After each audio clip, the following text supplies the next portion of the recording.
ઓમ શ્રી ગણેશાય નમઃ. જય શ્રી કૃષ્ણ મિત્રો. આપણે આજે સાંભળીશું ભગવદ્ ગીતાના મહાત્મય ફળ અને શંકર પાર્વતીની વાર્તા. શંકર ભગવાન પાર્વતીજીને બધા જ ફળના મહત્વ, એના દ્રષ્ટાંત, એ ઉપરની વાર્તા સંભળાવે છે. તો એ આપણે આજે આ વિડીયોમાં સાંભળીશું. પહેલા અધ્યાયનું મહાત્મય ફળ.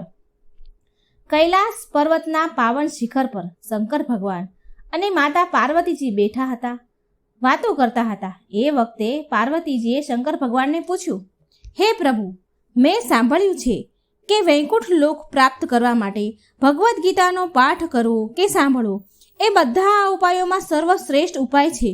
તો આપ મને કૃપા કરી ગીતાજીના મહાત્મય વિશે કહો. આ સાંભળી વિષ્ણુ ભગવાનનું સ્મરણ કરી શંકર ભગવાને કહ્યું, હે દેવી પાર્વતી, એ ગીતાના લીધે જ હું ત્રણેય લોકમાં પૂંજાઉં છું.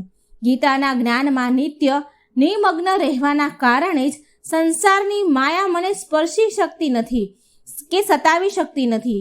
હે દેવી, તમે મને જે પ્રશ્ન પૂછ્યો છે એવો જ પ્રશ્ન શેષ શૈયા પર સૂતેલા વિષ્ણુ ભગવાનને લક્ષ્મીજીએ પૂછ્યો હતો. હે પ્રભુ, તામસી જીવો નિંદ્રા અને આળસને આધીન થાય તે સ્વાભાવિક છે, પરંતુ આપ તો ત્રણેય ગુણોથી પર છો. શ્રી નારાયણ પ્રભુ છો, તમે આંખો મીચીને પડ્યા છો, એનું મને ઘણું વિસ્મય થાય છે. ત્યારે વિષ્ણુ ભગવાન બોલ્યા, હે લક્ષ્મી, મને નિંદ્રા કે આળસ વ્યાપતી નથી. એક શબ્દરૂપી જે ભગવદ્ ગીતા છે એમાં રહેલા જ્ઞાનના અર્થને હું આંખો મીચીને હૃદયમાં ઘૂંટી રહ્યો છું. જેમ 24 અવતાર મારા આકાર રૂપ છે, તેમ આ ગીતા મારો શબ્દરૂપ અવતાર છે. એ અવતારમાં મેં શ્રી કૃષ્ણ બની સમગ્ર જગતના કલ્યાણ માટે વેદ શાસ્ત્ર અને પુરાણોના સારથી પૂર્ણ એ ગીતા શાસ્ત્રને મેં કુરુક્ષેત્રમાં મેદાનમાં અર્જુનને કહી સંભળાવ્યું હતું. ત્યારબાદ પ્રાચીન મહામુનિ શ્રી વેદવ્યાસે મહાભારત ગ્રંથની રચના કરી. એ વખતે સારને 18 અધ્યાયમાં વહેંચી તેમાં સમાવેશ કર્યો છે. એ ગીતામાં મારા અંગ આ પ્રમાણે છે. શરૂઆતના 5 અધ્યાય મારા મુખ છે, તે પછીના 5 અધ્યાય મારી ભુજા છે, અને તે પછીના 5 અધ્યાય મારું હૃદય અને મન છે. 16મો અધ્યાય મારું ઉદર છે, 17મો અધ્યાય મારી જાંઘ છે, અને 18મો અધ્યાય મારા ચરણ છે. ગીતાના શ્લોક મારી નાડીઓ છે, અને ગીતાના જે અક્ષરો છે એ મારો રોમ છે. શ્રીમદ ભગવદ્ ગીતાનો એક અધ્યાય, અર્ધો અધ્યાય, એક શ્લોકના એક પદનો નિત્ય પાઠ કરનાર પ્રાણી બધા જ પાપોથી મુક્ત થઈ સર્વ માટેનું પરમ પ્રાપ્તિ સ્થાન એવા મારા વૈકુંઠ લોકને પામે છે. આ સાંભળી લક્ષ્મીજીએ પૂછ્યું, હે પ્રભુ, શ્રી ગીતાનું જ્ઞાન આટલું પરમ શ્રેષ્ઠ જ્ઞાન છે, તો તેનો પાઠ કરવાથી જેને વૈકુંઠ લોક મળ્યો હોય છે તેની કથા મને કહો. જેને વૈકુંઠ લોક મળ્યો છે આ કથાના કારણે, આ પાઠના કારણે, તો એ મને કહો. પુણ્ય કર્મ કરનારાઓની કથા સંભળાવાથી તો પાપનો નાશ થાય જ છે ને. ત્યારે વિષ્ણુ ભગવાન બોલ્યા, હે લક્ષ્મી, શ્રી ગીતાનો પાઠ શ્રવણ કરીને ઘણા જીવ કૃતાર્થ થયા છે. હું એક કથા કહું છું, તમે સાંભળો. આમ કહી વિષ્ણુ ભગવાને એક બ્રાહ્મણની કથા કહેવા લાગ્યા. મહાત્મય કથા. બકરીઓ ચરાવવા ઘણે જ દૂર જંગલમાં ગયો. ત્યાં તેને સાપ કરડતા.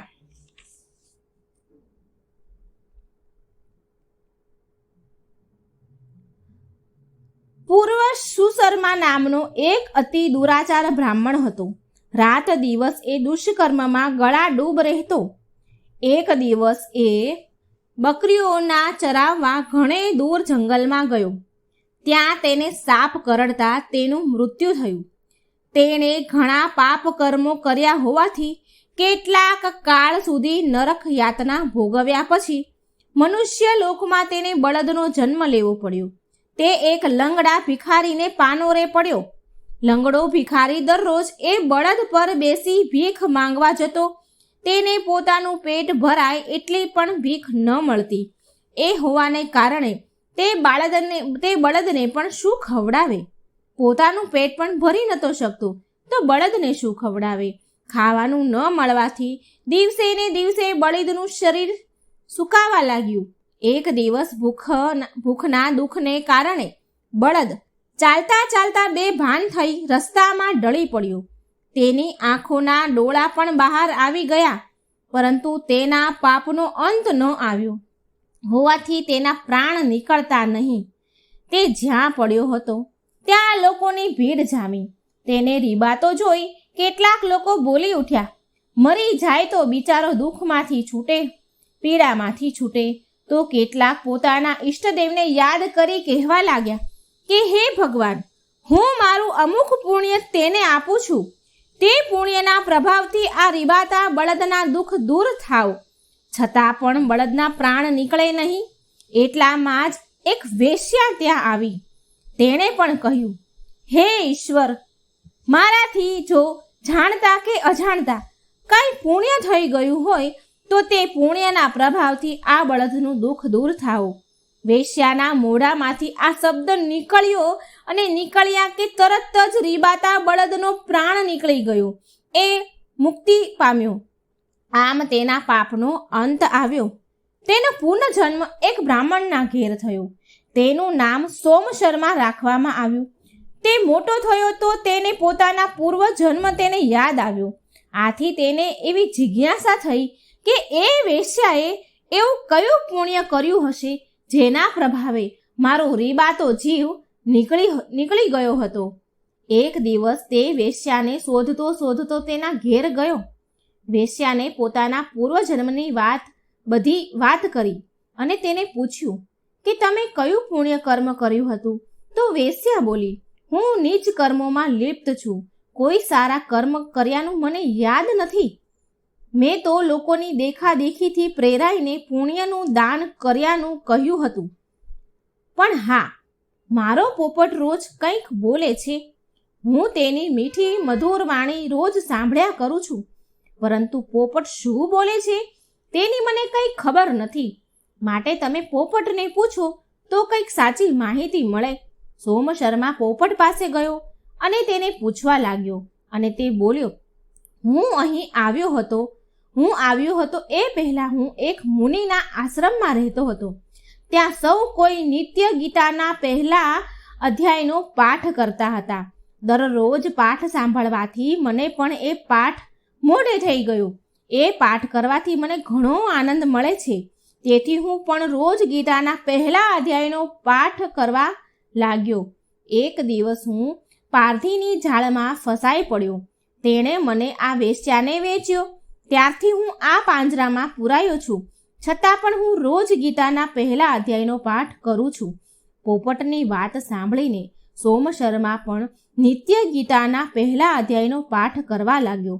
છેવટે વિષ્ણુ ભગવાને લક્ષ્મીજીને કહ્યું, હે દેવી, કાળે કરીને સોમશર્મા, વેશ્યા અને પોપટ ત્રણેય મૃત્યુ પામ્યા અને ગીતાના પહેલા અધ્યાયના પુણ્ય બળે વૈકુંઠ લોક પામ્યા.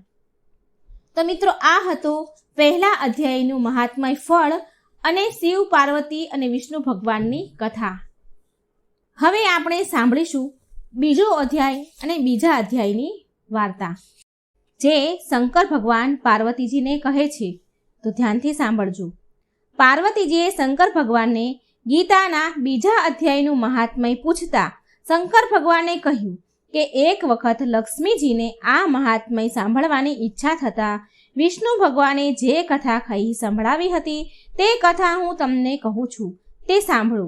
કેમ કે પવિત્ર કર્મ કરનારાઓની ચર્ચા વર્ણન કરવાથી પાપનો નાશ થાય છે. મહાત્મય કથા. પૂર્વકાળે દક્ષિણ દેશમાં પૂરણ નામના નગરમાં સુશર્મા નામનો એક પુણ્યશાળી બ્રાહ્મણ રહેતો હતો. તે સાધુ સેવા કરતો, અતિથિ સત્કાર કરતો, હવન, પૂજન, શ્રાદ્ધ અને તર્પણ દ્વારા દેવતાઓ અને પિતૃઓની સેવા કરતો હતો. એક વખત તે કુંભ સ્નાન કરવા પ્રયાગ ગયો. ત્યાં એક જગ્યાએ સાધુ મહાત્માઓ એકઠા થઈ પરમાત્મા સંબંધમાં ચર્ચા કરી રહ્યા હતા. સુશર્મા ત્યાં જઈ પહોંચ્યા. મહાત્માઓને પ્રણામ કરી ત્યાં બેઠો અને તેઓની ચર્ચા સાંભળવા લાગ્યો. ચર્ચા પૂરી થતાં તેને મહાત્માઓની પોતાની મૂંઝવણ જણાવતા પૂછ્યું કે હું હંમેશા સત્કર્મો કરવામાં જ રચ્યો પચ્યો રહું છું. મેં કદી કોઈ ખરાબ કામ નથી કર્યું, છતાં મારા મનને શાંતિ કેમ નથી મળતી? ચિત્ત અશાંત રહેવાના કારણે હું કોઈ પણ વિષય બાબતે અંતિમ નિર્ણય પર આવી શકતો નથી. તેથી હું નિજાનંદના મુખથી વંચિત રહી જાઉં છું. તેથી હે મહાત્માઓ, મને પરમ સુખ પ્રાપ્ત થાય એવો કોઈ રસ્તો કહો. એક ઘડી આધી મેં પૂની આધ, એવા સંગત સાધુ કી હરે કોટી અપરાધ. સુશર્માની વિનંતી ભર્યા શબ્દો સાંભળી એક મહાત્માએ કહ્યું કે હે બ્રાહ્મણ, તું ગીતાજીના બીજા અધ્યાયનો નિત્ય પાઠ કર, જેથી તારા મનને શાંતિ અને સુખ મળે. આ વિષય બાબતની એક પ્રાચીન કથા છે જે હું તને કહું છું, તું સાંભળ. પ્રતિષ્ઠા નગરમાં દુધર્મ નામનો રાજા રાજ કરતો. તેના રાજ્યમાં વિક્રમ શર્મા નામનો એક અતિ લોભી બ્રાહ્મણ હતો. તે બ્રાહ્મણનો જીવન નિર્વાહ રાજા તરફથી થતો હતો. રાજા જ્યારે બીજા બ્રાહ્મણોને અન્નદાન કરવાનું કાર્ય વિક્રમ શર્માને સોંપતા ત્યારે તે બધું જ અનાજ પોતે હજમ કરી જતો. આ ઘોર પાપના પરિણામે તે મૃત્યુ પછી નરકમાં સબડવા લાગ્યો. ઘણા કાળ સુધી નરક ભોગવ્યા પછી ફરીથી તેને મનુષ્ય દેહ મળ્યો. યુવાન થતાં તેના લગ્ન કર્કશા નામની દુષ્ટ સ્ત્રી સાથે થયા. એક દિવસ એ વ્યાભિચારી સ્ત્રીએ એના પ્રેમીના કહેવાથી પોતાના સૂતેલા પતિનું માથું કપાવી નાખ્યું. આમ અકાળે મરણ પામવાથી તેનો આત્મા વનમાં પ્રેત થઈ ભટકવા લાગ્યો. કર્કશા પણ મર્યા પછી બકરી થઈ જન્મી. એક દિવસ પ્રેત થયેલા વિક્રમ શર્માએ જંગલમાં એક મહાત્માની ઝૂંપડી પાસે ઊભેલી એક બકરીને જોઈ. એ બકરીને જોતા જ તેને પોતાનો પૂર્વ જન્મ યાદ આવ્યો. તે બદલો લેવા બકરી થયેલી કર્કશાને મારવા દોડ્યો, પણ બકરી તો જ્યાં ઊભી હતી ત્યાં જ ઊભી રહી. પ્રેત ઝૂંપડી પાસે આવ્યું. તે વખતે ઝૂંપડીમાં એક મહાત્મા ગીતાજીના બીજા અધ્યાયનો પાઠ કરી રહ્યા હતા. તે પાઠના શબ્દો પ્રેતના કાને પડતા તે બકરીને મારવાનું ભૂલી જઈ એક ચિત્તે તે પાઠ સાંભળવા લાગ્યો. પાઠ સાંભળવાથી તેના મનના વિચારો શુદ્ધ થઈ ગયા. મનમાં કોઈ વેરભાવ ન રહ્યો. બકરી પણ તે પાઠ સાંભળવાથી ત્યાં જ ઊભી રહી હતી. ત્યારબાદ તેઓ બંને ત્યાં રહ્યા અને નિત્ય ગીતાજીના બીજા અધ્યાયનો પાઠ સાંભળવા લાગ્યા. આ પાઠ સાંભળવાથી પુણ્ય બળે પ્રેત અને બકરી બંને વૈકુંઠ લોક પામ્યા. આમ કહી મહાત્માએ સુશર્માને ગીતાજીના બીજા અધ્યાયનો નિત્ય પાઠ કરવાનો ઉપદેશ આપ્યો. સુશર્મા નિત્ય ગીતાજીના બીજા અધ્યાયનો પાઠ કરવા લાગ્યા. તેથી તેને મનની શાંતિ મળી અને સંસારના બધા સુખ ભોગવી અંતકાળે વૈકુંઠ લોકમાં ગયા. આ હતો મિત્રો બીજા અધ્યાયનું મહાત્મય ફળ અને કથા. હવે આપણે સાંભળીશું ત્રીજા અધ્યાયની મહાત્મય ફળ અને કથા. ભગવદ્ ગીતાના મહાત્મય ફળ અને કથા સાંભળવાનું પણ ઘણું પુણ્ય છે. ત્રીજો અધ્યાય મહાત્મય ફળ.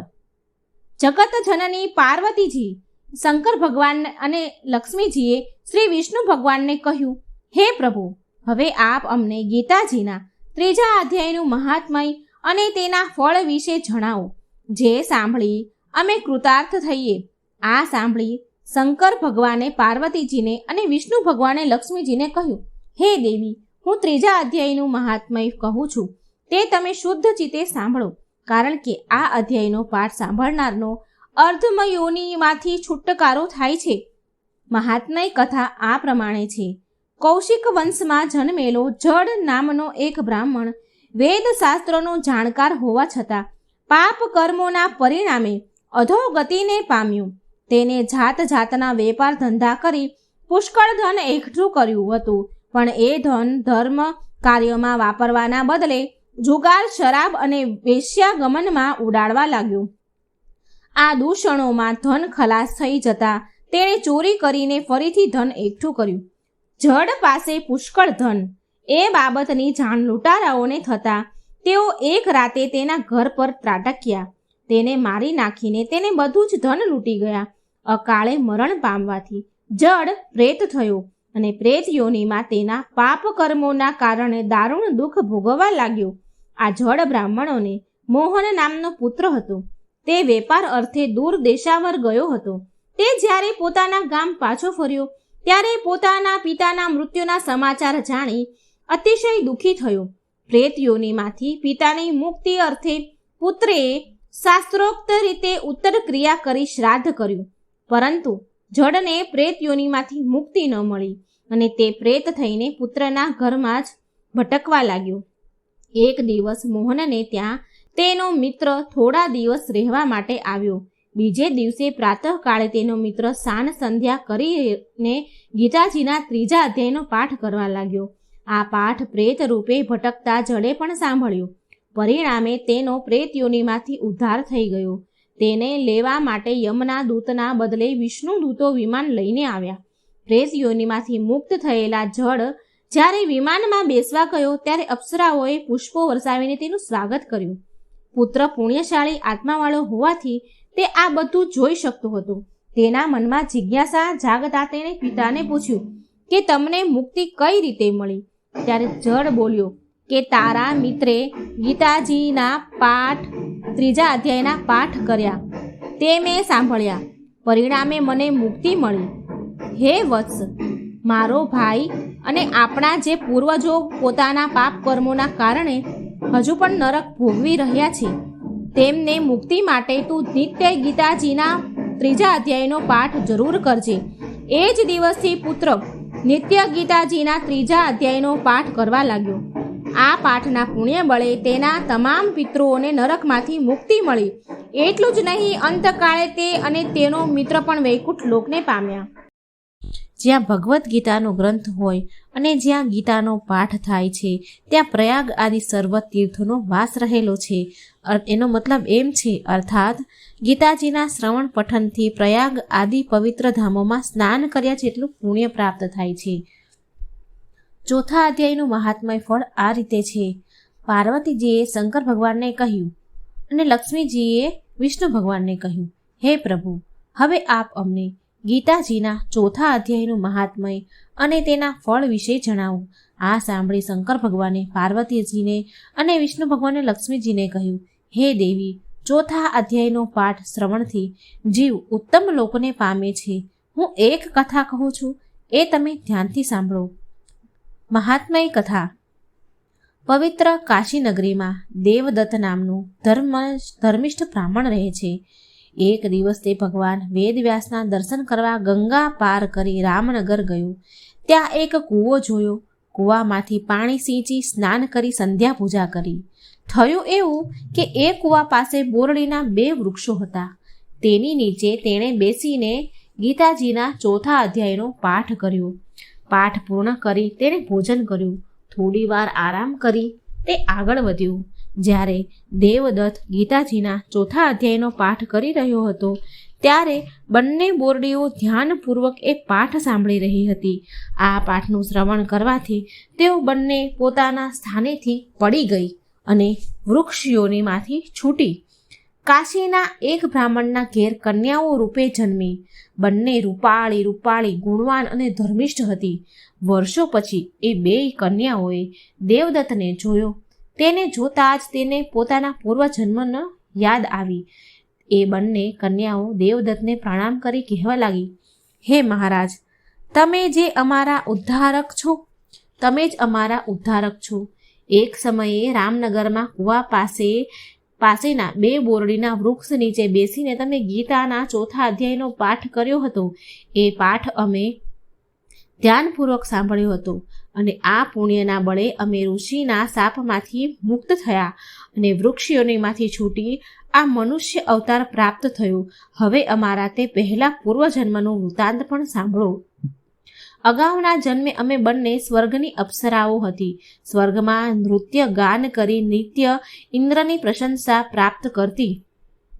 અમને રૂપનું ઘણું જ અભિમાન હતું. એક દિવસ અમે પૃથ્વી પર વિહાર કરવા આવ્યા ત્યારે ગોદાવરી નદીના કિનારે છિન્નાપાપ નામના સ્થળે અમે સત્યપતા નામના ઋષિને ઘોર તપ કરતા જોયા.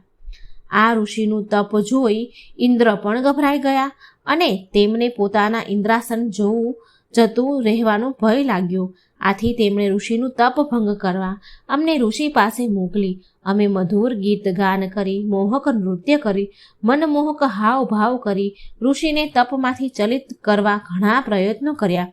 ધ્યાન ભંગ થતાં ઋષિ સમાધિમાંથી જાગી ગયા અને બહુ ક્રોધિત થયા અને અમને શ્રાપ આપ્યો કે જાઓ, તમે બંને જડ બોરડી બની જાઓ. શ્રાપ સાંભળીને અમે ગભરાઈ ગઈ. ઋષિને અમે આજીજી કરતા કહ્યું, આમાં અમારો કોઈ દોષ નથી. અમે તો ઇન્દ્રના કહેવાથી અહીં આવ્યા હતા. ઋષિને અમારા ઉપર દયા આવી એટલે તેમણે કહ્યું, જ્યારે તમે ગીતાજીનો 4થો અધ્યાય સાંભળશો ત્યારે જ તમારી મુક્તિ થશે. આ સાંભળી દેવદત્તે પણ તે બંને કન્યાઓને ગીતાજીના 4થા અધ્યાયનો નિત્ય પાઠ કરવાનું કહ્યું. બંને કન્યાઓ નિત્ય પાઠ કરવા લાગી. આ પાઠના પુણ્ય બળે બંને કન્યાઓ મૃત્યુ પછી સ્વર્ગમાં પાછી ફરી અને દેવદત્ત પણ અંતકાળે વૈકુંઠ લોક પામ્યો. અહીં 4થા અધ્યાયની મહાત્મય કથા પૂર્ણ થઈ. હવે આપણે સાંભળીશું ભાગવદ્ ગીતાના 5મા અધ્યાયની મહાત્મય કથા. પાર્વતીજી શંકર ભગવાનને કહે છે અને લક્ષ્મીજી વિષ્ણુ ભગવાનને કહે છે, હે પ્રભુ, હવે આપ અમને ગીતાજીના 5મા અધ્યાયનું મહાત્મય અને તેના ફળ વિશે અમને જણાવો.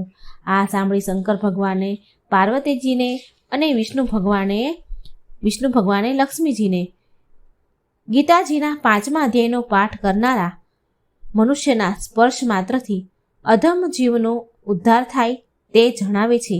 માટે આ અધ્યાયનું મહાત્મય વિશેષ છે. આ બાબતે એક કથા હું કહું છું, તે તમે સાંભળો. કર્મ સંન્યાસ યોગની આ 5મા અધ્યાયનું મહાત ફળ તમે શાંતિથી સાંભળજો. કથા છે, પૂર્વ પુરુક્ષુસ નામના એક નગરમાં પિંગળ નામનો એક દુરાચારી બ્રાહ્મણ રહેતો હતો. તે જન્મે બ્રાહ્મણ હતો, પરંતુ કર્મ રાક્ષસ હતા. કદી પણ સ્નાન સંધ્યા હોમ હવન કે પૂજા અર્ચના ન કરતો. એટલું જ નહીં, જે કરે તેની હાંસી ઉડાડતો. બ્રાહ્મણ હોવા છતાં એ ભવૈયાઓ સાથે રહીને વાજા વગાડતો, નાચ ગાન કરતો. તેની પત્ની અરુણા પણ તેના જેવી જ ઉલટા અને વ્યાભિચારણી હતી. એક દિવસ વ્યાભિચારણી અરુણાને પોતાના પતિ રંગરાગના માર્ગમાં અંતરાય રૂપ લાગ્યો. તેથી તેણે ઊંઘતા પતિને મારી નાખ્યો. આવું જઘન્ય મોત થતાં પિંગળ નરકમાં પડ્યો અને યાતના ભોગવવા લાગ્યો. ઘણો સમય યાતના ભોગવી તે પૃથ્વી પર ગીધ થઈને જન્મ્યો. તેથી કુલટા પત્ની અરુણાને પગંદરનો રોગ થયો. તે મૃત્યુ પામી અને બીજા જન્મે પૃથ્વી પર સુગરી થઈને જન્મી. એક દિવસ શિકારની શોધમાં નીકળેલી ગીધની નજર સુગરી પર પડી. તત્કાળ તેને પોતાના પૂર્વજન્મનું જ્ઞાન થયું. જ્ઞાન થતાં જ ગીધ સુગરીને મારવા દોડ્યો. મોતની બીકે સુગરી નાઠી, પણ ગીધે તેને પકડીને મારી નાખી. એ જ વખતે એક શિકારીની નજર આ ગીધ ઉપર પડી. તેણે બાણ મારીને ગીધને મારી નાખ્યો. નસીબ જોગે બંનેના હાડકાં એક જ્ઞાની મનુષ્યની ખોપડીમાં પડ્યા. યમદૂતો બંનેને યમરાજા પાસે લઈ ગયા. યમરાજાએ કહ્યું કે તમે બંને મહાપાપી છો. તમને તો હંમેશને માટે નરકમાં જ નાખવા જોઈએ. પરંતુ તમારા હાડકાં બ્રહ્મજ્ઞાની મહાત્માની ખોપડીમાં પડવાથી તમારા પાપો નાશ પામ્યા છે. આ મહાત્મા નિત્ય શ્રી ગીતાજીના 5મા અધ્યાયનો પાઠ કરતા હતા. તેથી તેના પુણ્ય બળે તમારો પણ ઉદ્ધાર થઈ ગયો છે. થોડી જ વારમાં વિમાન આવ્યું અને પિંગળ અને અરુણા તેમાં બેસીને વૈકુંઠ લોક ગયા. અહીં 5મા અધ્યાયનું મહાત્મા ફળ પૂર્ણ થાય છે. હવે આપણે સાંભળીશું 6ઠા અધ્યાયનું મહાત્મય ફળ કથા, જે શંકર ભગવાન પાર્વતીજીને કહે છે અને વિષ્ણુ ભગવાન લક્ષ્મીજીને કહે છે. આત્મ સંયમ યોગની મહાત્મય કથા ધ્યાનથી સાંભળજો. પાર્વતીજીએ શંકર ભગવાન અને વિષ્ણુ ભગવાનને કહ્યું. વિષ્ણુ ભગવાને લક્ષ્મીજીને કહે છે કે હે પ્રભુ, હવે આપ અમને ગીતાજીના 6ઠા અધ્યાયનું મહાત્મય અને ફળ જણાવો. આ સાંભળી શંકર ભગવાન પાર્વતીજી અને વિષ્ણુ ભગવાન લક્ષ્મીજીને કહે છે કે હે દેવી, આ અધ્યાયનો પાઠ કરનાર ત્રણેય લોકમાં આદરણીય સ્થાન પ્રાપ્ત કરે છે. આ અંગેની હું એક કથા કહું છું, તે તમે સાંભળો. ગોદાવરી નદીના પાવન કિનારે પ્રતિષ્ઠન નામનું એક સુંદર નગર હતું. આ નગરમાં રાજાનું નામ જ્ઞાનશ્રુતિ હતું. તે ઘણો જ ધર્મિષ્ઠ હતો. જેટલો જ્ઞાની હતો એટલો દાની પણ હતો. હોમ હવન યજ્ઞ યાગ વ્રત તપ કરતો. સાધુ સંતોની સેવા અને પ્રજાના કલ્યાણમાં જ મગ્ન રહેતો. તીર્થયાત્રા, અતિથિ સત્કાર અને બ્રહ્મભોજન જેવા પવિત્ર કાર્યો કરવામાં તે ઘણો આનંદ પ્રાપ્ત કરતો હતો. એક દિવસ પ્રાતઃકાળે રાજા સૂર્યદેવને અંજલિ આપી રહ્યા હતા. ત્યારે માન સરોવરના હંસોનું એક ટોળું આકાશ માર્ગ પરથી પસાર થઈ રહ્યું હતું. તેમના માથેથી 2 હંસ રાજાના મહેલના કાંગરે આરામ કરવા ઉતર્યા અને વાતો કરવા લાગ્યા. પશુ પક્ષીની ભાષા જાણનાર રાજાએ પણ આ વાત સાંભળી. એક હંસ બીજા હંસને કહી રહ્યો હતો કે આ રાજા ઘણો જ ધર્મિષ્ઠ છે અને દાની પણ છે. લોક કલ્યાણના ઘણા કાર્યો તેણે કર્યા છે. પરિણામે તે ઘણો જ લોકપ્રિય અને આદરપાત્ર બન્યો છે. આ સાંભળી બીજો હંસ બોલ્યો કે આના કરતાં તો વધુ આદરપાત્ર અને બ્રહ્મજ્ઞાની તો રૈકઈ નામનો મહાત્મય છે. પશુ પક્ષીઓની ભાષા સમજતા રાજાએ હંસોની આ વાત સાંભળી તો તેને વિચાર આવ્યો કે આવા બ્રહ્મજ્ઞાની મહાત્માના દર્શન તો અવશ્ય કરવા જ જોઈએ. હંસો તો વાતો કરીને ઉડી ગયા, પણ રાજા જ્ઞાનશ્રુતિ વિચાર કરવા લાગ્યા કે હંસોએ રૈકય નામનો જે મહાત્માની વાત કરી રહ્યા હતા તે ક્યાં રહેતો હશે, તેમને શોધવા ક્યાં? તે છતાં રાજા જ્ઞાનશ્રુતિની મહાત્માના દર્શન કરવાની જિજ્ઞાસા એટલી બધી તીવ્ર બની ગઈ કે તે રાજપાટ છોડીને તીર્થટન કરવા લાગ્યા. તીર્થયાત્રા કરવા નીકળી પડ્યા. કાશી, પ્રયાગ, પ્રભુતિ વગેરે નગર ફરતા ફરતા દેશમાં રૈક્ય નામના મહાત્મા વિશે પૂછપરછ કરતા રાજા કાશ્મીર પ્રદેશના માણિકેશ્વર નામના મહાદેવજીના મંદિરે પહોંચ્યા. ત્યાં રાતવાસો કર્યો.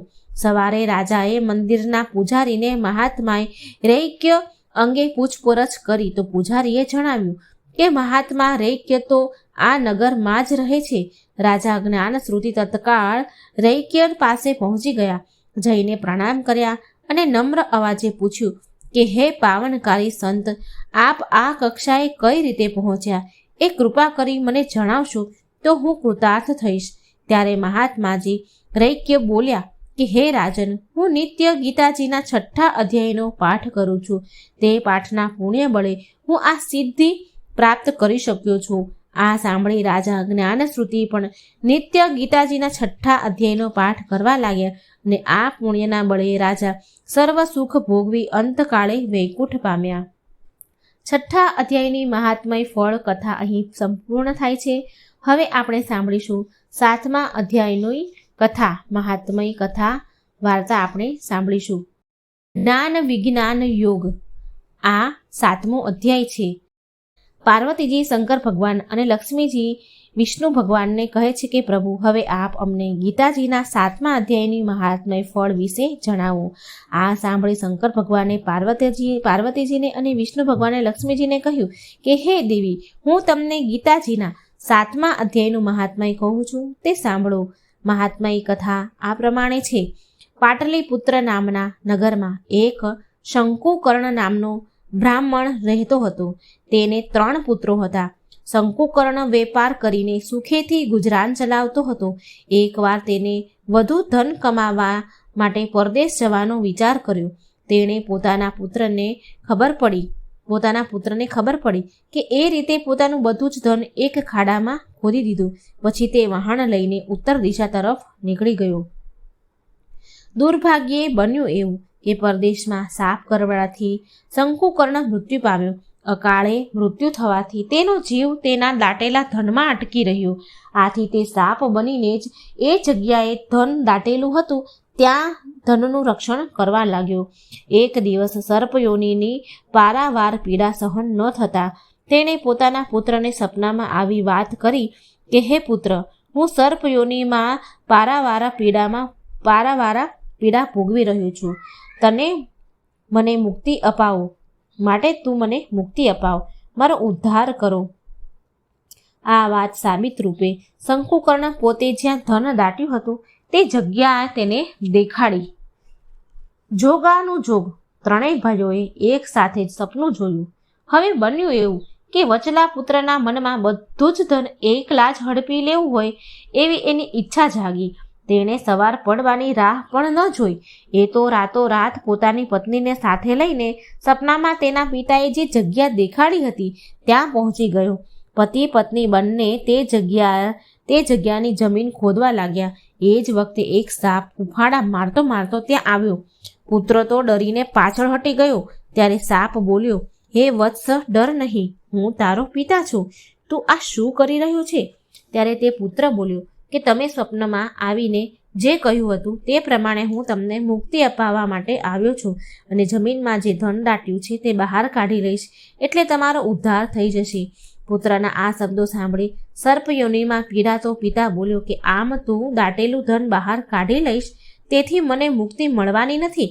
તમે ત્રણેય ભાઈઓ સાથે મળીને શ્રાદ્ધના દિવસે શ્રી ગીતાજીનું પૂજન કરી 7મા અધ્યાયનો પાઠ કરો, પછી બ્રહ્મ ભોજન કરાવી યથાશક્તિ દક્ષિણા આપો, તો જ મારી મુક્તિ થશે.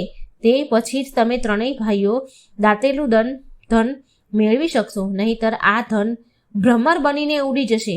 વચલા પુત્રને લાગ્યું કે પિતાની સદગતિ થયા વગર ધન મળવાનું નથી, એટલે તે પત્નીને લઈને પાછો ફર્યો.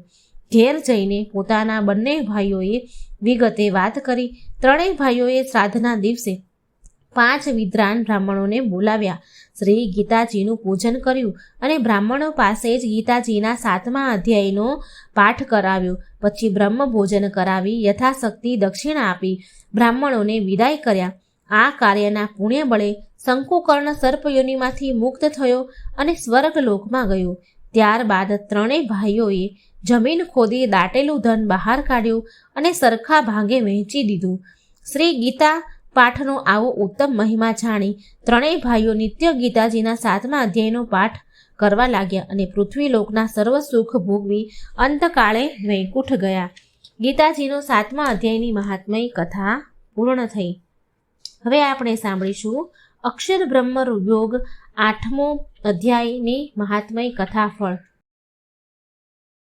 માં પાર્વતીજીને કહ્યું અને શ્રી વિષ્ણુ ભગવાને લક્ષ્મીજીને કહ્યું કે હવે તમે ગીતાજીના અતિશય પાવનકારી અને પરમ પદની પ્રાપ્તિ કરાવનારા ગીતાજીના 8મા અધ્યાયનું મહાત્મય ફળ વિશે તમે સાંભળો. તે સાંભળી તમને ઘણી પ્રશંસા થશે. દક્ષિણ પ્રદેશમાં આમદરપુર નામના નગરમાં ભાવ શર્મા નામનો એક બ્રાહ્મણ રહેતો હતો. તે માત્ર જન્મે જ બ્રાહ્મણ હતો, પરંતુ કર્મ તો કસાઈને પણ શરમાવી દે એવા હતા. તે રાત દિવસ અનીતિ અને પાપ કર્મ કરવામાં જ ડૂબેલો રહેતો અને બ્રહ્મ કર્મ નિંદા જ કર્યા કરતો. એક દિવસની વાત છે. ભાવ શર્માએ પુષ્કળ તાળી પી લીધી. અત્યંત નશો ચઢી જવાથી તે લથડિયા ખાતો પોતાના ઘર તરફ જઈ રહ્યો હતો. ત્યારે શરીરનું સમતોલન ન જાળવી શકતા તે જમીન પર પટકાયો. દુર્ભાગ્યે તેનું માથું એક પથ્થર સાથે જોરથી અથડાતા તેનું મૃત્યુ થયું. પાપ કર્મોના કારણે ભાવ શર્મા વૃક્ષ યોનિને પ્રાપ્ત થયું. તે જ સ્થાને તાડનું વૃક્ષ બનીને નિવાસ નાખતો, પીડા ભોગવતો, પોતાના પાપ કર્મોને યાદ કરી આંસુ વહાવા લાગ્યો. દાઝેલા પરડામની જેમ તે તાડના વૃક્ષ પર એક બ્રહ્મ રાક્ષસ પોતાની પત્ની સાથે રહેવા આવ્યો. તે બ્રહ્મ રાક્ષસની પૂર્વજન્મની કથા આ મુજબ છે. તે બ્રહ્મ રાક્ષસ કુશીબલ નામનો બ્રાહ્મણ હતો. તે વેદાંગના તત્વોને જાણનારી, સર્વશાસ્ત્રોના જ્ઞાતા અને સદાચારી હતો. તેની પત્ની કુમતી તેના નામ પ્રમાણે જ ખરાબ સ્વભાવ અને વિચારવાળી હતી. કુશીબલ ઘણો જ વિદ્વાન હતો, આથી તે પુષ્કળ દાન મળતું હતું, પરંતુ સ્વભાવે ઘણો જ લોભી હોવાના કારણે તે ધન ભેગું જ કર્યા કરતો, કદાપી કોઈને કોઈ પાયનું પણ દાન ન કરે. કાળવશ તે બ્રાહ્મણ અને તેની પત્ની મૃત્યુ પામ્યા અને બ્રહ્મ રાક્ષસ બની પૃથ્વી પર ભૂખ્યા તરસ્યા ભટકવા લાગ્યા. ભટકતા તેઓ તે તાડના વૃક્ષ પાસે આવ્યા. ત્યાં તેની શીતળ છાયામાં રહેવા લાગ્યા.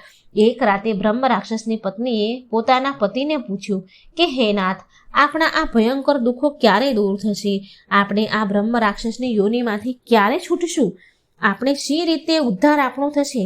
ત્યારે બ્રહ્મ રાક્ષસ બોલ્યો, બ્રહ્મ વિદ્યાનો ઉપદેશ, આધ્યાત્મક તત્વોનો વિચાર અને કર્મ વિધિના જ્ઞાન વિના આપણને મુક્તિ મળવાની મુશ્કેલ છે. આ સાંભળી તેની પત્નીએ પૂછ્યું કે તદ બ્રહ્મ કિમધ્યાંતમ કિમ કર્મ પુરુષોત્તમ. તે બ્રહ્મ શું છે, અધ્યાત્મક શું છે અને કર્મ શું છે? તેની પત્ની આટલું બોલી કે તરત જ એક આશ્ચર્યજનક ઘટના બની. તે સાંભળો. ઉપરોક્ત કથન ભગવદ્ ગીતાનો 8મા અધ્યાયનો અડધો શ્લોક હતો કે જે તેમના મુખેથી અનાયાસે નીકળી ગયો હતો. તે અડધા શ્લોકના મહાત્મ્યથી તે પતિ પત્ની બ્રહ્મ રાક્ષસની યોનિમાંથી મુક્ત થયા. તરત જ વિષ્ણુ દૂતો દિવ્ય વિમાન લઈને આવ્યા અને તે પતિ પત્નીને તેમાં બેસાડી વૈકુંઠ લોક લઈ ગયા. ઉપરોક્ત ગીતાજીના 8મા અધ્યાયના અડધા શ્લોકનું શ્રવણ તાળનું વૃક્ષ બનીને પીડા ભોગવતા ભાવ શર્માએ પણ કર્યું હતું. આથી કરીને તે પણ વૃક્ષ યોનિમાંથી મુક્ત થયો. તાળનું વૃક્ષ સુકાઈને પડી ગયું. બીજા જન્મે આ ભાવ શર્માનો જન્મ એક પવિત્ર ધર્મનિષ્ઠ બ્રાહ્મણના ઘેર થયો. મોટો થયો. પ્રારબ્ધ બળે ગીતાજીના પાઠમાં 8મા અધ્યાયનો પાઠ કરવા લાગ્યો અને આ પાઠના પુણ્ય વડે તે સંસારના તમામ સુખ ભોગવી મૃત્યુ પામતા વૈકુંઠ લોક પામ્યો. આ હતો ગીતાજીના 8મા અધ્યાયનું મહાત્મય ફળ કથા. ગીતાજીના 9મા અધ્યાયનું મહાત્મય ફળ કથા. રાજવિદ્યા રાજગૃહ યોગ. ભગવદ્ ગીતાના 18 અધ્યાય છે અને 18 અધ્યાય પાછળની કથાઓ પણ છે કે કોણે કોણે આ અધ્યાય વાંચ્યો છે અને એને શું ફળ મળ્યા છે, કેવી પાપ યોનિમાંથી, કેવી વૃક્ષ યોની, પશુ યોનિમાંથી એને મુક્તિ મળી છે. જીવ ભટકતો હોય તો એને આ અધ્યાય સાંભળવાથી એને મુક્તિ મળી છે, વૈકુંઠ ધામ મળ્યું છે. તો એ કથાઓ હું તમને આજે કહેવા જઈ રહી છું. તો આપણે સાંભળીશું 9મા અધ્યાયનું મહાત્મય ફળ કથા. શંકર ભગવાને પાર્વતીજીને અને વિષ્ણુ ભગવાને લક્ષ્મીજીને કહ્યું, હે દેવી, હવે તમે ગીતાજીના 9મા અધ્યાયની મહાત્મય ફળ વિશે સાંભળો. પૂર્વકાળ નર્મદા નદીના ઉત્તર તટે વસેલી મહિષ્મતી નદી નામની નગરીમાં માધવ નામનો વિદ્વાન અને ધનવાન બ્રાહ્મણ રહેતો હતો. એક વખત માધવને વિચાર આવ્યો કે ધર્મ ધ્યાન તો ઘણા કર્યા, હવે મારે સોમ યજ્ઞ કરવો છે અને તેને યજ્ઞની તૈયારી શરૂ કરી દીધી અને બલિદાન માટે એક બકરો લઈ આવ્યો. માધવે રાત્રિના સમયે બકરાને તે રડતો જોયો તો તેણે પૂછ્યું કે તું શા માટે રડી રહ્યો છે? ત્યારે બકરાને વાચા ફૂટી અને બોલ્યો. તે માધવને કહેવા લાગ્યો કે સ્વર્ગની સુખની પ્રાપ્તિ માટે તમે મારું બલિદાન આપવા માંગો છો, પણ એ તો ક્ષણભંગુર છે. તેના કરતાં તો સર્વશ્રેષ્ઠ મોક્ષ સુખની પ્રાપ્તિ માટે પ્રયત્ન કરો. માધવે પૂછ્યું કે મોક્ષની પ્રાપ્તિ કઈ રીતે થાય? ત્યારે બકરો બોલ્યો કે હું મારા પૂર્વજન્મમાં ગત જન્મની વાત કરું છું. તે તમે ધ્યાનથી સાંભળજો. કેટલાક જન્મો પહેલા હું એક બ્રાહ્મણ હતો અને સ્વધર્મનું પાલન કરતો. એક વખત મારો એકનો એક પુત્ર અત્યંત માંદો પડ્યો. તેની સાજો કરવા મેં માતાજીના મંદિરે એક બકરાની બલિ ચઢાવી. મારો પુત્ર તો સાજો થઈ ગયો, પણ ઘોર પાપ કૃત્યના પરિણામે અનેક યોનિમાં હું ભટકીને આજે પણ આ પશુની યોનિમાં અસહ્ય પીડા ભોગવી રહ્યો છું. અને તમે પણ એ જ પાપ કૃત્ય કરવાને તૈયાર થયા છો. ક્ષણિક સુખ માટે કોઈનો વધ કરી અંતે ચીરકાળ સુધી દુઃખ ભોગવ્યા કરવું એ તો બુદ્ધિમાન વ્યક્તિનું કામ નથી. આ બકરાના જન્મ પહેલા હું વાંદરો હતો. એક દિવસ ગ્રહણના સમયે નર્મદા નદીના કિનારે એક રાજા એક બ્રાહ્મણને દાન આપી રહ્યો હતો. તે બ્રાહ્મણને દાનનો સ્વીકાર કરતો જોઈ બીજા બ્રાહ્મણો તેને સમજાવવા લાગ્યા કે ગ્રહણના દિવસે દાન લેવું મહાપાપ કહેવાય. આવું દાન લેનારો નીચ યોનિને પ્રાપ્ત કરે છે.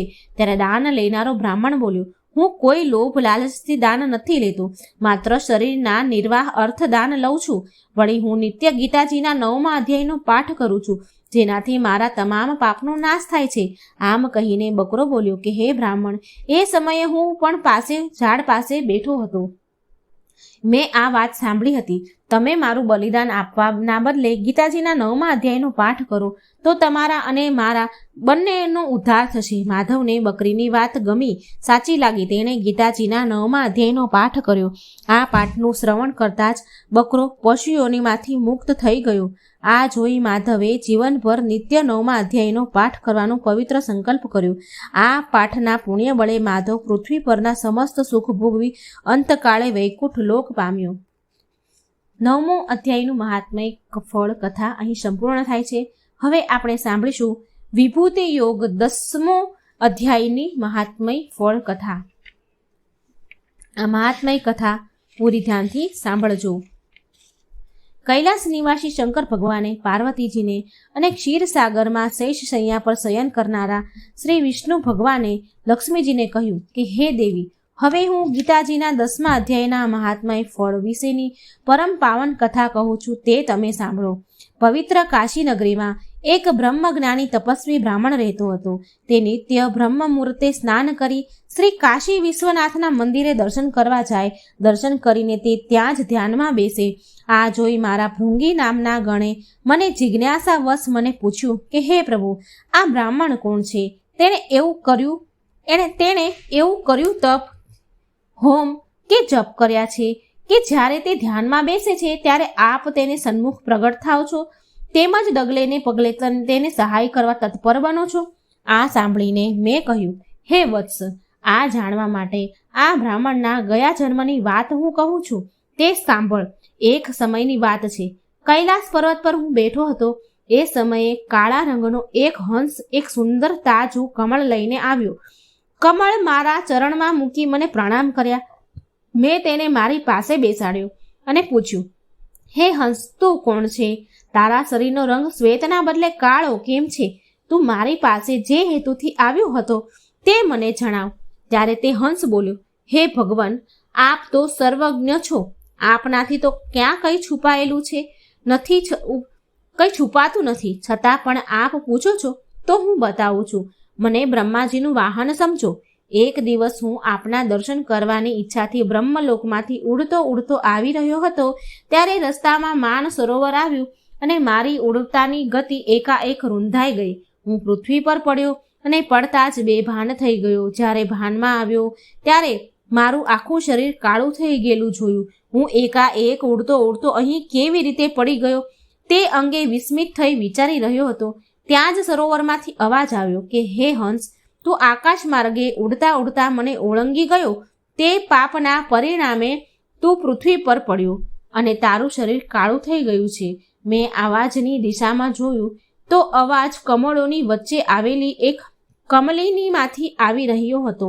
હું તેની નજીક ગયો અને પ્રદક્ષિણા કરી પૂછ્યું, તમે કોણ છો? તમે કમલિની કેમ થયા? આ સાંભળી કમલિની બોલી, મારા આ જન્મ પહેલાના 3જા જન્મે હું એક પતિવ્રતા બ્રાહ્મણી હતી. એક દિવસ હું મારી મેનાને ભણાવવા એવી લીન થઈ ગઈ કે મને મારા પતિના આગમનનું ભાન પણ ન રહ્યું. આ જોઈ પતિદેવ રોષે ભરાઈને મને શ્રાપ આપ્યો કે તું પણ મેના થઈ જા. કાળવશ મૃત્યુ પછી હું મેના જ થઈ. પતિવ્રતા હોવાના ફળરૂપે એક ઋષિના આશ્રમમાં મને આશરો મળ્યો. તે ઋષિ નિત્ય પ્રાતઃકાળે ગીતાજીના 10મા અધ્યાયનો પાઠ કરતા હતા. તે પાઠનું નિત્ય શ્રવણ કરવાથી કાલવશ મૃત્યુ બાદ હું સ્વર્ગલોકની અપ્સરા બની. મારું નામ પદ્માવતી રાખવામાં આવ્યું. એક દિવસ હું વિમાનમાં બેસી આકાશમાં વિહાર કરતી હતી. આ સરોવરે આવી. હું સ્નાન કરતા સરોવરમાં ઉતરી તેવામાં જ ત્યાં દુર્વાસા મુનિ આવી પહોંચ્યા. તેમણે મને વસ્ત્રહીન અવસ્થામાં સ્નાન કરતા જોઈ. મેં ગભરાઈને કમલીનું રૂપ ધારણ કરી લીધું. આ જોઈ દુર્વાસા મુનિએ મને શ્રાપ આપી દીધો કે તે સરોવરમાં વસ્ત્રહીન અવસ્થામાં સ્નાન કર્યાનું મહાપાપ કર્યું છે. તેથી તું આ કમલિનીના રૂપમાં જ 100 વર્ષ સુધી પડી રહે છે. હે હંસ, તું અહીં મારી પાસે ઊભો છે. એ સમયે જ દુર્વાસા મુનિએ મને આપેલ શ્રાપને 100 વર્ષ પૂરા થયા છે. આથી હું આજે તે શ્રાપમાંથી મુક્ત થાઉં છું. હવે હું ગીતાજીના 10મા અધ્યાયનો પાઠ કરું છું. તે પણ સાંભળ. તેના શ્રવણ માત્રથી તું પણ આજે જ મુક્ત થઈશ. આમ કહી કમલિનીએ સ્પષ્ટ અને મધુર વાણીમાં ગીતાજીના 10મા અધ્યાયનો પાઠ કર્યો અને તે મુક્ત થઈ વિષ્ણુ લોકમાં ગઈ. પરંતુ આપના દર્શન કરવા માટે જ હું તે આપેલા આ ઉત્તમ કમળને લઈને અહીં આવ્યો છું. આટલી કથા મને સંભળાવી તે હંસે પોતાના શરીરનો ત્યાગ કરી દીધો. આ એક અદ્ભુત ઘટના હતી. તે હંસ જ નવા જન્મે આ બ્રાહ્મણ રૂપે જન્મ્યો. ગત જન્મના પુણ્યના બળે પરિણામે આ જન્મે તે બ્રહ્મજ્ઞાની થયો. ગીતાજીના 10મા અધ્યાયનો નિત્ય પાઠ કરવાથી તે નિત્ય મારા દર્શન કરી શકે છે. હે પાર્વતી, આ પ્રમાણે મેં ભૃંગીગણને આ પાપનાશક કથા કહી હતી અને આજે તે કથા મેં તમને કહી સંભળાવી છે. આવું મહાન છે ગીતાના 10મા અધ્યાયનું મહાત્મય ફળ. અહીં 10મા અધ્યાયનું મહાત્મય ફળ પૂરું થયું. હવે આપણે સાંભળીશું ગીતાજીના 11મા અધ્યાયનું મહાત્મય ફળ. વિશ્વરૂપ દર્શન યોગ આ 11મા અધ્યાયનું નામ છે. 11મા અધ્યાયનું મહાત્મય ફળ. શ્રી શંકર ભગવાને પાર્વતીજીને અને વિષ્ણુ ભગવાને લક્ષ્મીજીને કહ્યું કે હવે હું ગીતાજીના 11મા અધ્યાયનું મહાત્મય કહું છું, તે તમે સાંભળો કે જેના શ્રવણ માત્રથી મહાન પાપીઓ પણ પોતે કરેલ પાપોમાંથી છૂટી મોક્ષ પામે છે. પૂર્વકાળે વિવાહ મંડપ નામના એક નગરમાં હોલિકા નામનો એક ખેડૂત બ્રાહ્મણ રહેતો હતો. તે ખેતરની ચોકીદારી કરીને પોતાનું પેટ ભરતો હતો. એક દિવસની વાત છે. બપોરનો સમય હતો. તે ખેતરની ચોકીદારી કરી રહ્યો હતો. તેવામાં એક મુસાફર ત્યાંથી નીકળ્યો. તે સમયે એક અત્યંત ભૂખ્યો ગીધ તે મુસાફર પર તૂટી પડ્યો અને પોતાના તીક્ષ્ણ ન્યોર નખોથી તેને ચાંચ વડે મુસાફરને ફાડી નાખ્યો અને ખાધું. આરામ કરતો હોલિકા આ બધું જ જોઈ રહ્યો હતો. તેણે ધાર્યું હોત તો મુસાફરને બચાવી શક્યો હોત, પણ મારે શું એમ વિચારીને તે ઊભો પણ ન થયો. એટલામાં જ એક મહાત્મા ત્યાંથી પસાર થયા. ગીધ મુસાફરને મારીને ખાઈ રહ્યો હતો. આ જોઈ મહાત્માના મનમાં તિરસ્કાર જાગ્યો અને તેમણે હોલિકાને શ્રાપ આપતા કહ્યું, તને ધિક્કાર છે, તું ઘણો નિર્દયી છે. તું રાક્ષસથી ઓછો નથી, માટે તું રાક્ષસ થઈ જા. આ શ્રાપ સાંભળતા જ બ્રાહ્મણ ગભરાઈને કરગરવા લાગ્યો.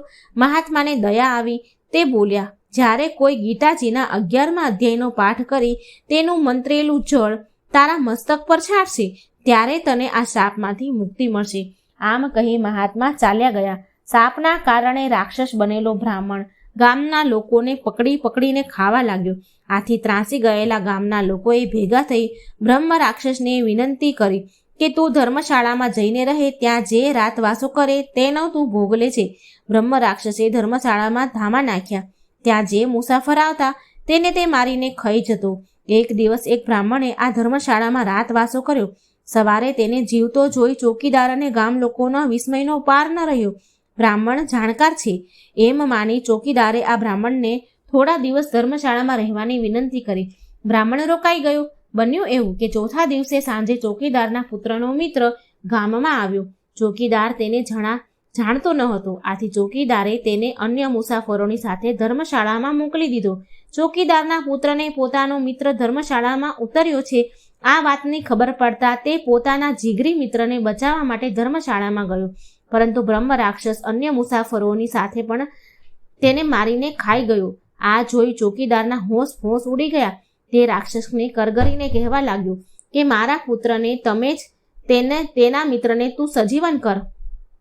તું આ બ્રાહ્મણને નથી મારતો તો આ બંનેને શા માટે માર્યા? ત્યારે બ્રહ્મ રાક્ષસ બોલ્યો કે આ બ્રાહ્મણ નિત્ય ગીતાજીના 11મા અધ્યાયનો પાઠ કરે છે, પરિણામે હું તેને મારીને ખાઈ નથી શકતો.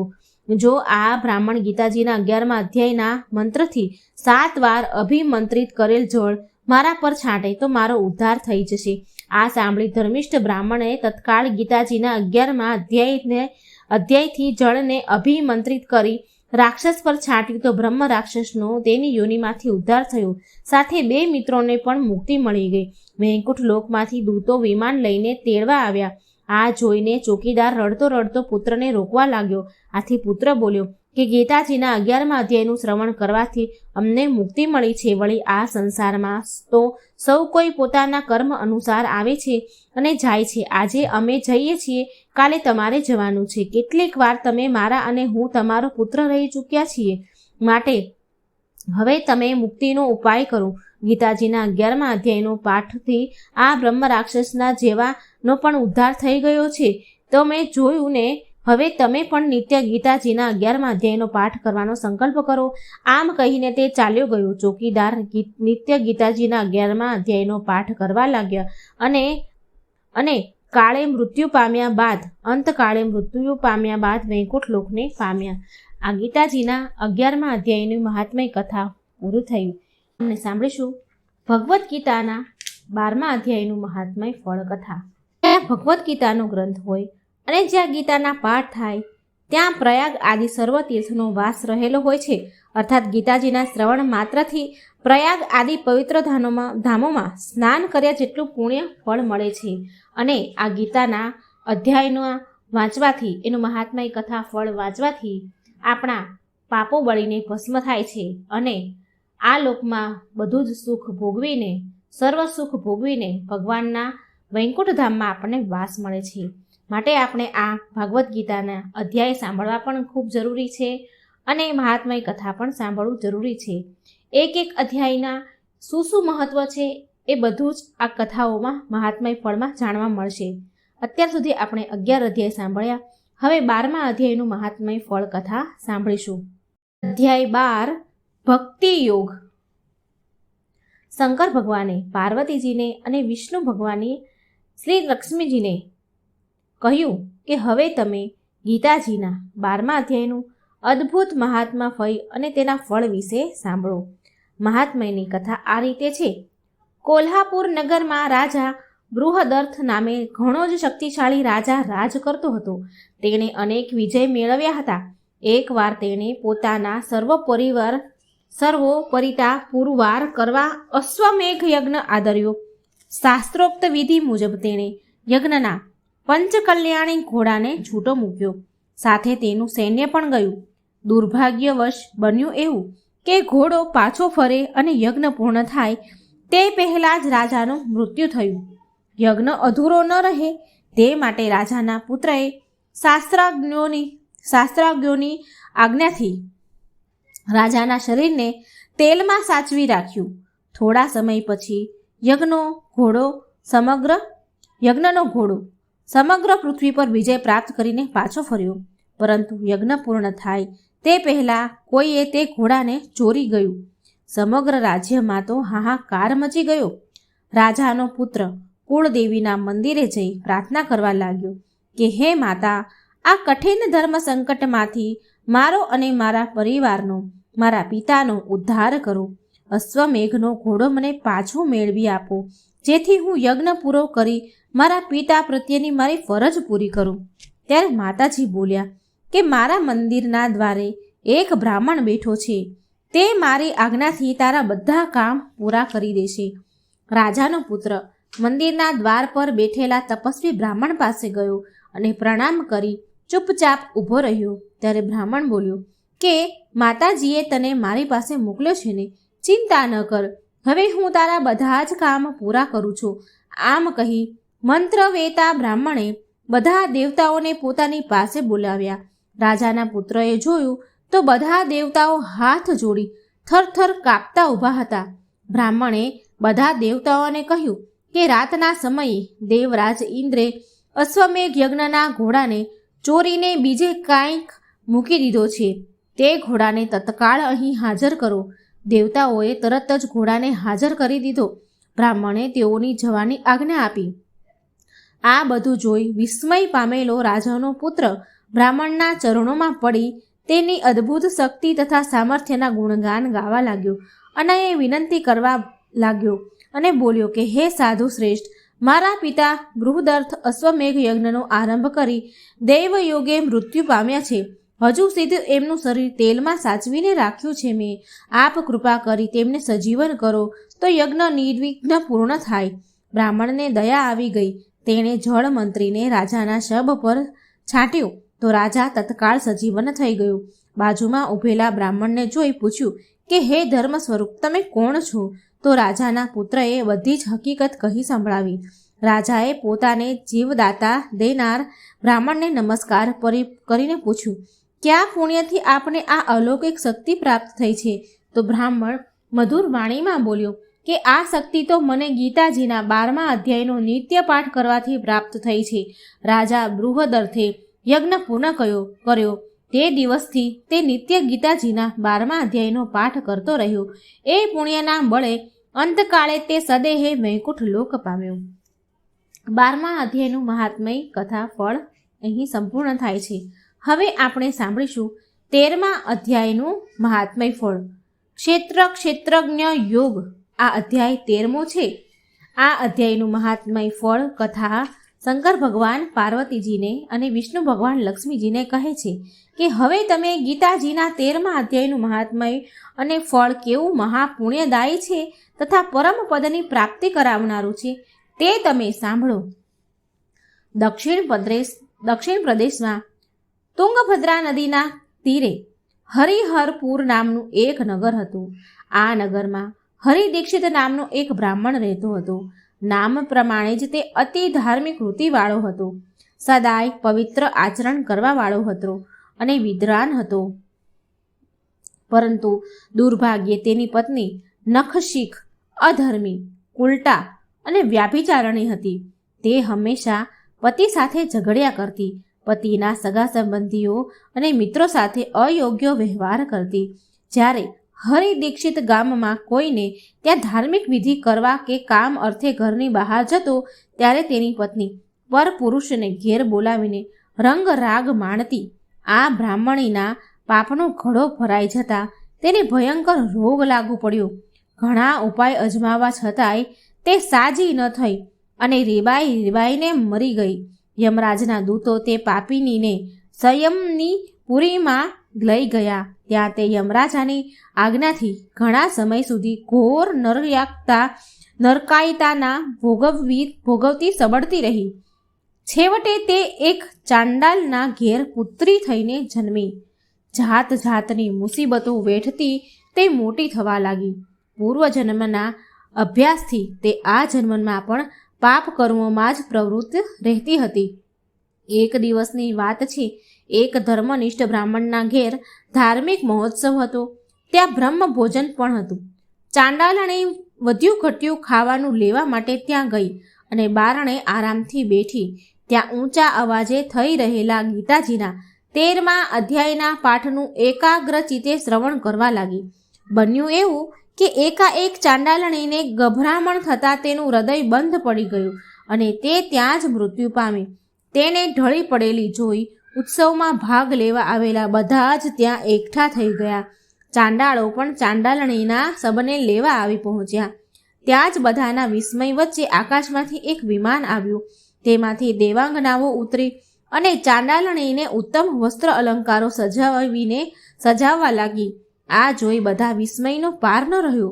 બધાને જેના ઘેર ઉત્સવ હતો તે બ્રાહ્મણ દેવાંગનાઓને પૂછવા લાગ્યો કે તમે કોણ છો અને આ ચાંડાલણીને ક્યાં લઈ જાઓ છો? ત્યારે દેવાંગનાઓ બોલી કે અમે વિષ્ણુલોકથી દેવાંગનાઓ છીએ. આજે આ ચાંડાલણીએ ગીતાજીના 13મા અધ્યાયનું અનાયસે પરંતુ એકાગ્રચિત્તે શ્રવણ કર્યું હોવાથી તેના આજ સુધીના પાપો નાશ પામ્યા છે. તેનો ઉદ્ધાર થયો છે. અમે તેને વૈકુંઠમાં લઈ જઈએ છીએ. દેવાંગનાઓ ચાંડાલણીને લઈને વૈકુંઠ લોકમાં ગઈ. આ જોઈ ત્યાં હાજર હતા તે બધા જીવનભર ગીતાના 13મા અધ્યાયનો પાઠ કરવાનો પવિત્ર સંકલ્પ કર્યો. આ પ્રમાણે શંકર ભગવાને પાર્વતીજીને કથા સંભળાવી અને કહ્યું, હે દેવી, જેઓ નિત્ય 13મા અધ્યાયનો પાઠ કરે છે તે મૃત્યુ બાદ સદગતિ પામી વૈકુંઠ લોકમાં જાય છે. હવે આપણે સાંભળીશું અહીં 13મા અધ્યાયની મહાત્મય કથા પૂરી થઈ. હવે આપણે સાંભળીશું અધ્યાય 14મો, ત્રિગુણ વિભાગ યોગ. આ 14મા અધ્યાયનું મહાત્મય ફળ અને કથા શંકર ભગવાન પાર્વતીજીને અને વિષ્ણુ ભગવાન લક્ષ્મીજીને કહે છે કે હવે તમે સંસારના બંધનોમાંથી મુક્તિ અપાવનાર ગીતાજીના 14મા અધ્યાયનું મહાત્મય ફળ તમે સાંભળો. મહારાષ્ટ્ર પ્રદેશમાં પ્રદ્યુતક નામના મહાનગરમાં બ્રહ્મદત્ત નામનો એક અતિ પવિત્ર અને ધર્મનિષ્ઠ બ્રાહ્મણ રહેતો હતો. તે જેટલો ધાર્મિક અને પરમાર્થી હતો એટલી જ તેની પત્ની વિલોભના દુરાચારી હતી. તેની કર્કશ વાણીના તીર બ્રાહ્મણના હૃદયને વીંધી નાખતા વ્યાભિચારી પત્નીના કાળા કરતૂતોથી ત્રાસી ગયેલો બ્રાહ્મણ તેને બહુ જ સમજાવતો, પણ તેની પત્ની કશું જ કાને ન ધરે. એક દિવસ બ્રાહ્મણને એવો ક્રોધ ચડ્યો કે તેણે દુરાચારી પત્નીનું ગળું દબાવીને મારી નાખી. દુરાચારી બ્રાહ્મણી પોતાના પ્રાપ્ત કૃત્યોના કારણે નરક યાતના ભોગવવા માંડી. ભોગવ્યા બાદ એક રાજાના મહેલમાં કૂતરી રૂપે જન્મી. રાજાએ કૂતરીને પોતાની સાથે શિકારે લઈ જતો. બીજી બાજુ બ્રાહ્મણ પણ પોતે કરેલા સ્ત્રી હત્યાના પાપને યાદ કરીને રીબાવા લાગ્યો. મરણ પછી તે સસલાનો અવતાર પામ્યો અને વનમાં રહેવા લાગ્યો. એક દિવસ રાજા શિકાર કરવા નીકળ્યો. સાથે પેલી કૂતરીને પણ લીધી. જંગલમાં સસલાનું ઝુંડ જોતા રાજાએ કૂતરીને છૂટી મૂકી દીધી. કૂતરી સસલાના ઝુંડ પાસે આવી. એક સસલાના રૂપમાં રહેલા પોતાના પૂર્વજન્મના પતિને જોયો. તત્કાળ તેને બદલો લેવાનો નિશ્ચય કર્યો. તેણે બીજા સસલાઓને સામે નજર પણ કર્યા વગર તે સસલાની પાછળ દોડી. સસલો જીવ બચાવવા દોડ્યો, પરંતુ જનૂનને ભરાયેલી કૂતરીએ તેનું ગળું પકડી લીધું. સસલો પણ પોતાના પૂર્વજન્મની પત્નીને ઓળખી ગયો, એટલે મહાપ્રયાસે ગળું છોડાવીને જીવ બચાવવા ભાગવા લાગ્યો. ભાગતો ભાગતો સસલો વત્સ મુનિના આશ્રમે પહોંચી ગયો અને વધુ પડતા ગભરાહટથી ત્યાં જ મૃત્યુ પામ્યો. કૂતરી પણ આશ્રમે આવી પહોંચી. સસલાને મરેલો જોઈ તે પાછી ફરવા જતી હતી ત્યાં જ એક વૃક્ષની મોટી ડાળી ખરીને તેની ઉપર પડી. તે તરફડતી સસલાની બાજુમાં જ જઈને મૃત્યુ પામી. કૂતરીની પાછળ રાજા પણ ત્યાં આવી પહોંચ્યો. એ વખતે આશ્રમમાંથી એક તપસ્વી બહાર આવ્યા અને એક પથ્થર પર પોતાના ચરણ ધોવા લાગ્યા. આ જળનો રેલો મૃત્યુ પામેલા સસલો અને કૂતરીને સ્પર્શતા જ બંનેનો ઉદ્ધાર થયો. આ જોઈ વિસ્મિત થયેલા રાજાએ મુનિને પ્રણામ કરી પૂછ્યું કે નીચી યોનિમાં જન્મેલા આ બંને પ્રાણીઓ જ્ઞાનહીન હોવા છતાં સ્વર્ગમાં ગયા, એનું કારણ શું? તો મુનિ બોલ્યા કે હું ગીતાજીના 14મા અધ્યાયનો નિત્ય પાઠ કરું છું. તેના પુણ્ય પ્રતાપે મારા ચરણ ધોયેલા જળનો સ્પર્શ થતાં આ બંને અધમ જીવો મુક્ત પામ્યા છે. આ સાંભળી રાજા ઘણો પ્રસન્ન થયો અને નિત્ય ગીતાજીના 14મા અધ્યાયનો પાઠ કરવા લાગ્યો. આ પાઠના પુણ્ય બળે રાજા પણ કાળે મૃત્યુ પામ્યા બાદ વૈકુંઠ લોકને પામ્યા. અહીં 14મો અધ્યાયનો મહાત્મય કથા ફળ પૂરું થાય છે. હવે આપણે સાંભળીશું 15મા અધ્યાયનું મહાત્મય કથા મહાત્મય ફળ. અધ્યાય 15 પુરુષોત્તમ યોગ. આ પુરુષોત્તમ યોગની મહાત્મય કથા ફળ શંકર ભગવાન પાર્વતીજીને અને શ્રી વિષ્ણુ ભગવાન લક્ષ્મીજીને કહે છે કે હે દેવી, હવે તમે આત્માનો ઉદ્ધાર કરી સદગતિ અપાવનારા ગીતાજીના 15મા અધ્યાયનું મહાત્મય ફળ વિશે સાંભળો. પૂર્વકાળે ગૌડા દેશમાં નૃસિંહ નામનો એક મહાપરાક્રમી રાજા રાજ કરતો હતો. તેનો મંત્રી ઈર્ષાળુ સ્વભાવનો હતો. રાજાને સ્વર્ગ સમાન સુખ વૈભવ ભોગવતો જોઈ તેને વિચાર કર્યો કે જો હું રાજકુમારો સહિત રાજાને મારી નાખું અને ખુદ રાજા બની જાઉં તો મને પણ આ વૈભવ ભોગવવા મળે.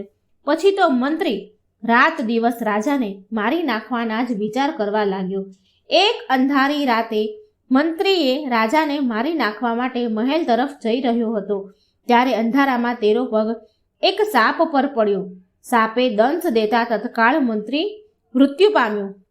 બીજા જન્મે આ મંત્રી સિંહ દેશમાં ઘોડા રૂપે જન્મ્યો.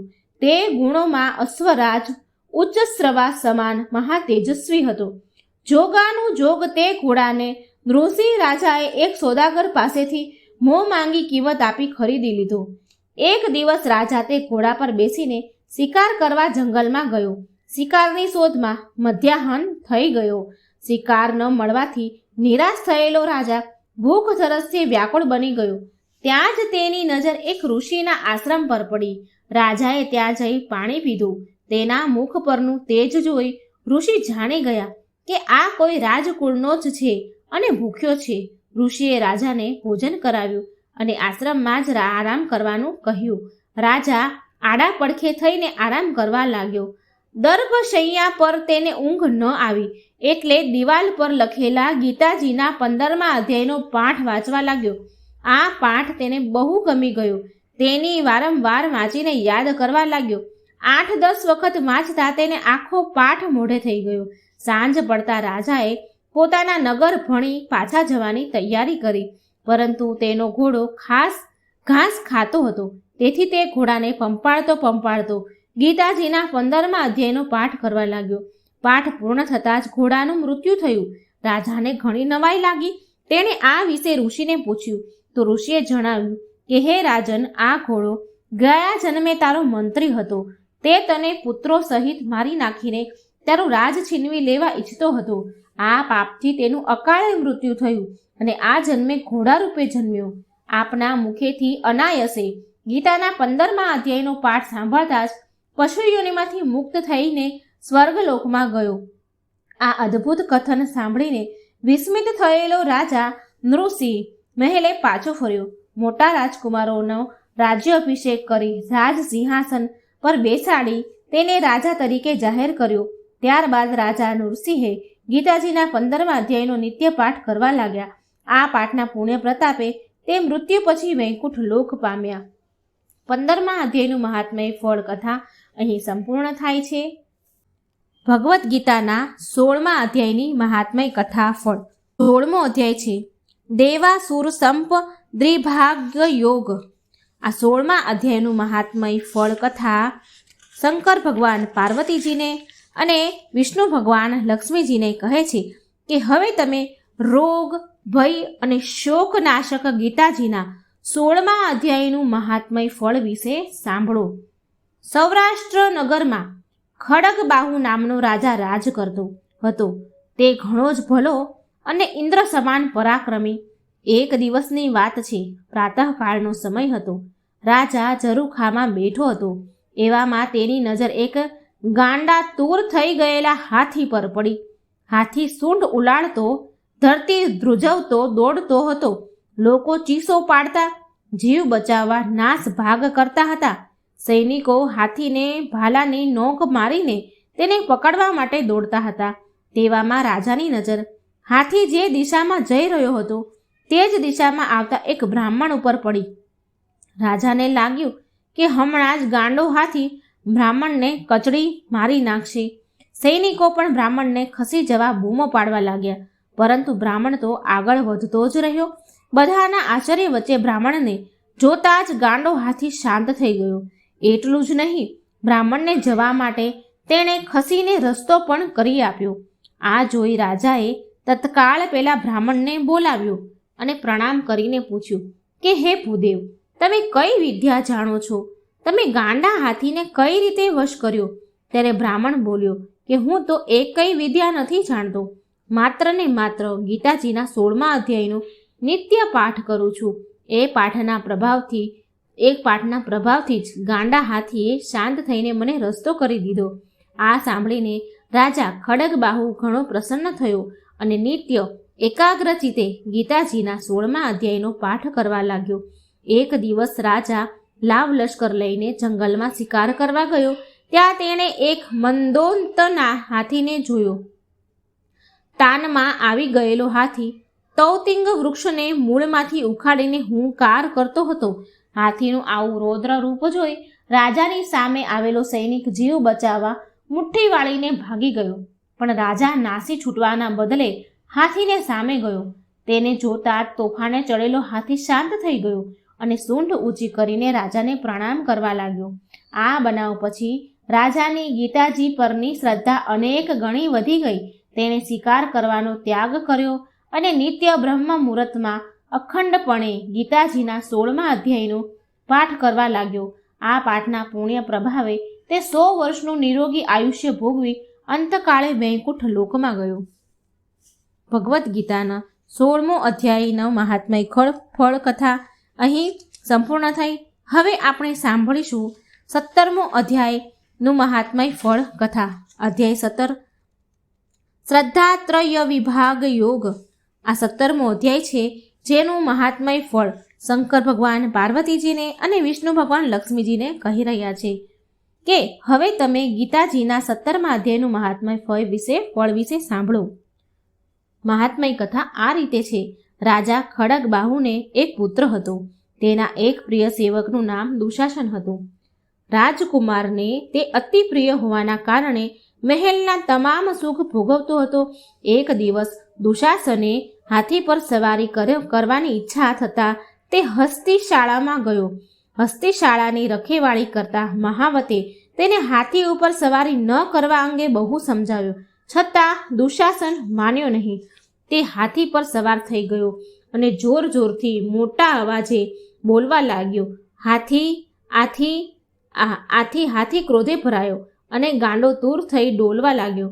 હાથી પર બેઠેલો દુશાસન સમતોલન ગુમાવી બેઠો અને જમીન પર પડ્યો. હાથીએ તેને સૂંઢમાં લપેટીને ગોળ ગોળ ફેરવી ઊંચે ઉછાળ્યો. જમીન પર પડતા જ તે મૃત્યુ પામ્યો. આ દુશાસન બીજા જન્મે હાથીનો અવતાર પામ્યો. સિંહલ દ્વીપના રાજાએ આ હાથી ખડગબાહુના પુત્રને ભેટ આપ્યો. હાથી અહીં સૌરાષ્ટ્ર નગરમાં પાછો આવતા જ તેને પોતાનો પૂર્વજન્મ યાદ આવી ગયો. મહેલમાં ભોગવેલા સુખ વૈભવ યાદ આવ્યા. હાથી બનેલો દુશાસન મનોમન એવો ઉદ્વિગ્ન રહેવા લાગ્યો કે તેણે ખાવા પીવાનું છોડી દીધું. આથી તે માંદો પડી ગયો. ઘણા ઉપચાર કરવા છતાં તે સાજો ન થયો. એક દિવસ એક બ્રહ્મજ્ઞાની બ્રાહ્મણ રાજાના દરબારમાં આવ્યા. રાજાના મુખ પર વિષાદ જોઈ તેણે પૂછ્યું તો રાજાએ પોતાના હાથીની માંદગીની વાત કરી. બ્રાહ્મણ ઘણો જ્ઞાની હતો. તે તત્કાળ રાજાને લઈને હાથી પાસે ગયો અને ત્યાં તેણે ગીતાજીના 17મા અધ્યાયનો પાઠ કર્યો.